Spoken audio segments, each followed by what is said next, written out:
Welcome, everybody, back to the Friar Talk podcast and YouTube channel. Today, we're going to be responding to, there was a few interviews, but we're going to be mostly talking about the Ben and Woods one for Peter Seidler and AJ Preller. Now, they've done, I think they did one with Marty Casavell. They've done a few, like, postseason interviews, but it's pretty concerning on a few fronts. Now, I'll just go over, like, my, like, main takeaways from them. I think for me, the one thing that was brought up, especially by Peter Seidler, was that they're basically in financial hell. Like that's the way that it's not the way he phrased it, but that's what he meant. I think that they referenced we're like in like the second worst position. And then kind of off of that, there was a lot of, and I mean, you guys know that we're not big on Eric Hosmer, but there was a lot of like, let's put the blame all on Haas, which was a little bit weird. Like, at the end of the day, like, it wasn't just Haas. Like, we said that we think that he should be DFA'd, but that doesn't mean that the entire collapse of the second half is on one player. Like, that's just not true. So it seemed like they were trying to do a lot of like making Haas the scapegoat. Then from that, they were also talking about Jace Tingler very, very positively. Like, they were talking about how like they still like believe in him and stuff like that, which is like, it made it pretty clear that they did not want to fire him. And the backlash that they would have got for not firing him and like the lack of performance was the reason they did. Like, they felt pressured into it. But those were the three I think that really stood out to me. And then I don't know if any of you guys watch Padres or listen to, I think it's Padres Hot Tub with John Gennaro. That show, they were talking about it. I was listening to their show. And they talked about the scouting segment of like this interview.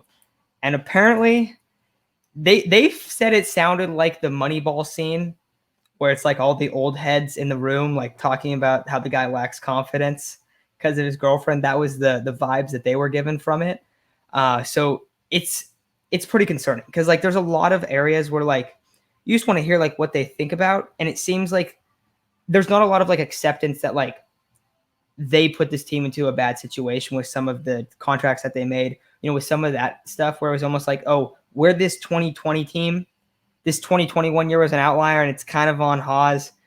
Even Jace Tingler's a good manager. He just kind of got like, he got a bad spot or whatever, but like, it's going to be all right. So it just kind of concerns me. Like, is there going to be like no change? Is it just going to be like, oh, like they get rid of Hosmer and like run it back? Like, that's kind of, and I don't think that's more speculation on mine, but it's very concerning to me. So, Isaac, what did you think about these interviews? The one I'm mainly focused on was the one with Marty Caswell, and one of the comments that stood out to me was when Marty asked him, "Is this a make or break? Basically, is this a make or break year for AJ Preller? Is this a must-win year for AJ Preller?" And he said no. I don't know how this isn't a must-win year. This is everything about this year is a must-win year. You absolutely have to win this year because, you got to prove 2020 wasn't fake. It was only a 60-game season, and then you fail in a 162-game season. So the jury's out. It looks fake from our standpoint. You only got Manny for a couple more years. Manny has an opt-out option here very soon, and it's. Like, I hate to say it, but it's very realistic that he could be traded if we're not winning by the deadline either this year or the following. That's absolutely not out of the realm of possibilities, considering he's worth that contract that he has right now.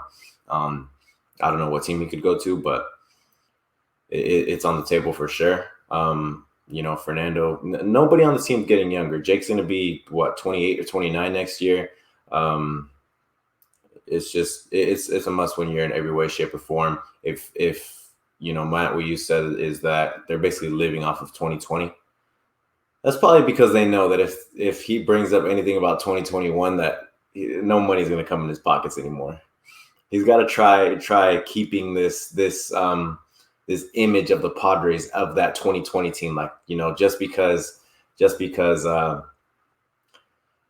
we collapsed, we're still that same 2020 Padres team.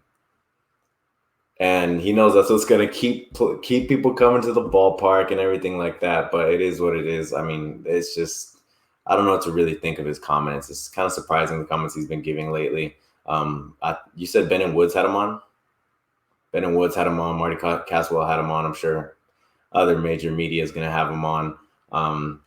Borna did an interview with Kevin Acey, basically saying that, and this is more about AJ Preller, but AJ Preller doesn't really stay in the clubhouse. I think that bothers me kind of a lot. He's out scouting everywhere. I think Peter Seidler needs to, I don't know, do something about it. But if we're in financial hell, then all hope is lost. I mean, yes and no. I mean, yes, being in financial hell is not good for a team considering the many bad contracts they've given out the past few years. I wouldn't say Machado or Tatis is a bad contract. The Hosmer one hurts. The way that they handled the Myers contract isn't as bad as it seems. They just backloaded the hell out of it. They only paid Myers like less than $6 million for his first 3 years and then said, okay, we're going to pay the rest of it in the last 3 years and make it all over worth $20 million after the last 3 years. If they had settled it to be like more evenly paced throughout his career, we wouldn't be in this situation. That was just a really bad backloaded contract that they decided to do for Lord knows what reason. The Hosmer contract was really bad. You can get rid of Hosmer, you can get DFA Hosmer, but the only way you don't carry on all that contract onto your payroll and the luxury tax is if you trade him away and make that team eat the contract, which with Seidler saying that we are in financial hell, it might be the move that they end up doing, and it might cost us one of our top prospects. That's a route that we need to look into. It's probably going to be the most probable route. We're not going to like it, but if they're in the financial hell that they say they are, it's a make or break year for them. They got to get rid of Hosmer. You got to bring a new guy in there. You got to bring someone that's better in the clubhouse, better with love. You can be just around the same thing with Hosmer as the bat, but just a better glove, a better clubhouse, and cheaper would be the main thing. And you can get that from this free agent class. Preller kind of not being in the clubhouse, I think, is a double-edged sword. I think he had a lot of like power in the shadows. He may not have been in the clubhouse, but I think he still was controlling the lineup day to day. He was still kind of controlling what Tingler did game by game. We may have not seen him a lot, and he was off scouting a lot, but I still feel like he had a lot of control over that, and we saw how it worked. Him just kind of backing up and being like, okay, look, this is the manager's job. If he needs me, I will be there, but if not, I'm going to let him do him, because I think that was a problem with Tingler and the lineups. You looked at some of the statistics of where everyone was batting in the lineup, and it just seemed like they were always hitting in the wrong spot. Myers defensively is way better in left than right, but he played the entire year in right. That's like another thing you look at and ponder, whose idea was this? And Preller, dude, I don't agree with what Seidler said. You are in a make or break year. You didn't get your guys at the deadline. You continuously trade away the farm system. You really can't develop the prospects that you do get, no matter how talented they are in the world, and they go off to other teams and become monsters. I think what we do need to do, and what I want to do for another segment, is we need to look back at all of Preller's trades going back from, I think, 2015, see how many he's won and how many he's truly lost. Because I think that will give us a better idea on whether or not Preller is really in the hot seat that we think he is, and that that ownership won't come out and say. But yeah, Padres situation right now, not looking too good. You can't blame everything on Hosmer. You can't blame the Tingler's lost season because of Hosmer. You can't say that Tingler was over here being a great manager with that second half demise that was there. You can say we are not that team, and 2020 is an outlier. 2020 is an outlier of a season by itself. It was 60 games. A normal season's 162 games. And that was a great way. The 60-game season was a great way to introduce Preller into Major League Baseball. And we still had a lot of problems with Tingler that year. And it all just carried over this year. You can blame the injuries. You can blame Eric Hosmer. But we all saw what happened when what truly happened was Tingler was a problem. Hosmer was a problem. They're not independent of each other. They're not dependent of each other. They were problems. Sure, there were injuries, but a lot of things could have been done differently to say that, yeah, 2020 is what we are. We're not that team. We need a lot of improvements. We need a lot of different things done this offseason. And with kind of how the ownership and GM have replied, it's going to be an interesting offseason for sure. Yeah, it is. And I mean, you guys know that listening, like we just want to see them make moves to put themselves in a spot where they actually are succeeding.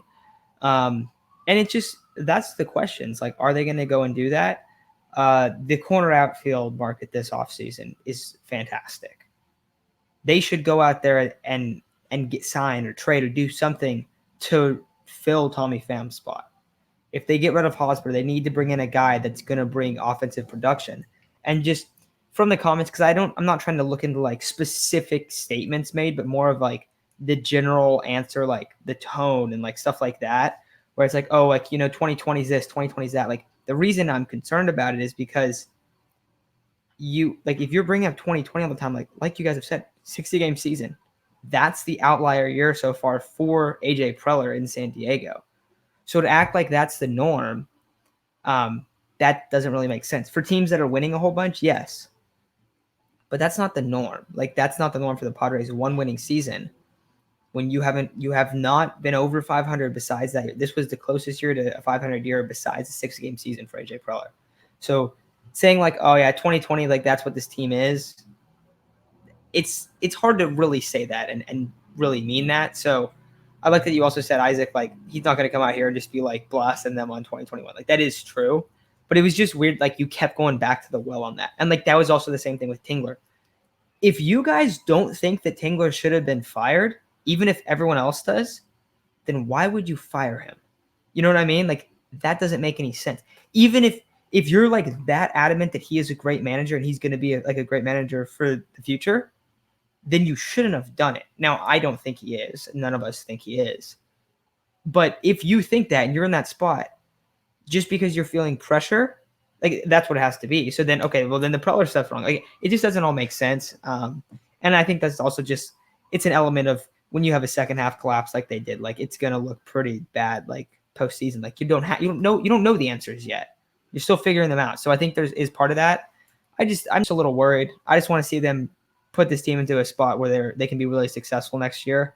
And I think they have that ability. I think they have the ability to do that this offseason. And that's why it's like, if we're going to like float around, like, yeah, we're like, because saying you're going to pay to win and you're going to go into luxury tax is one thing, but doing it's another. So I just want to see that. But anything else you guys have before we take off? Yeah, and you see the expressions and the way we're talking about this subject. It certainly sucks to talk about how bad the Padres are in this. They're kind of in financial hell. They're not winning. They don't look like they're in a position to win. From the outside looking in, it's easy to forget that Mike Clevenger is going to be coming back, but that really only feels like the only bright spot. I don't know what else to think of it other than Mackenzie Gore's touching 98 now. C.J. Abrams is going to always be one of our best prospects. He looks great. He's always going to look great. Robert Hassel looks fantastic. Campusano should be our catcher of the future. But we're certainly banking on those guys. However, it's funny because I just looked up an article right now on Peter Seidler's comments, and the first headline was, Peter Seidler backs AJ Preller, who has never had a winning record in a 162-game season. Never. And he built what was supposed to be two super teams. I wouldn't say that 2015 team was a super team, but on paper, this 2021 Padres team was supposed to be the best Padres team ever. And they just finished under 500. And I don't know how you could back AJ Preller when that dude's the one putting you in financial hell. I would say the Hosmer one's not all on him. Just because I feel like Fowler wanted that contract more than anyone, which I definitely thought that was pretty weird. But I will say I can't back AJ Preller as much as I did earlier in the year. I think he's given out too many bad contracts. I think, of course, Fernando was fantastic. He went out, he got James Shields for Fernando, and that was, of course, amazing. Manny was a good contract. He got Jake. Those are three really good building blocks. Trent Grisham had a really down second half of the season. So I don't really know what to think of him in a full 162-game season. Hosmer's got to go. Myers, only time will tell because, obviously a 60-game season showed that, damn, this guy might be good. But then 162, you're like, damn, this guy's the Will that, from 2019. He wasn't even as bad as 2019 Will, I thought. But left field's got to be filled. Seidler's got to stop. And of course, he's not going to go out and bash AJ Preller. He's not going to say like, oh yeah, he's on the hot seat. But he's got to acknowledge that this is a must-win year for the Padres. If you want your fans to stick around and keep going to your ballpark and, putting money in your pocket the way they did at the beginning of 2021, jersey sales, everything like that, you got to win. And you got to really emphasize to AJ Preller that, if it's behind the scenes, you really got to emphasize this is the time. If you don't win, you're done. Like, you have to go out there and make good, solid trades. Really don't buy high the way you did on Frazier, the way you did on Nola. And, this team needs to win. Chase, anything else you want to add? All right. Well, I think it's going to do it for today's episode. Tomorrow, it's going to be me and Chase. We're going to be talking about we're going to be doing another Fixing the Padres segment. We're going through our full offseason plan. And then at the end of that, we're going to do like a full recap of like, all right, here's what this looks like. This is what we think 26-man roster is, like all that stuff. Here's people that could be called up, like just kind of the entire breakdown of what the Padres like roster looks like and like the layout of it and stuff, and guys that could potentially be moved up later in the year, maybe CJ Abrams, stuff like that. But we're going to be going through that all off season. So me and Chase are going to do an episode that'll come out tomorrow. And then Sunday, me and Isaac will be going live on Sunday morning at 9 a.m. We'll do Padres, NFL stuff, whatever you guys have. Just ask any questions you guys have there. But that is going to do it for today. Thank you all for listening, and we'll talk to you tomorrow.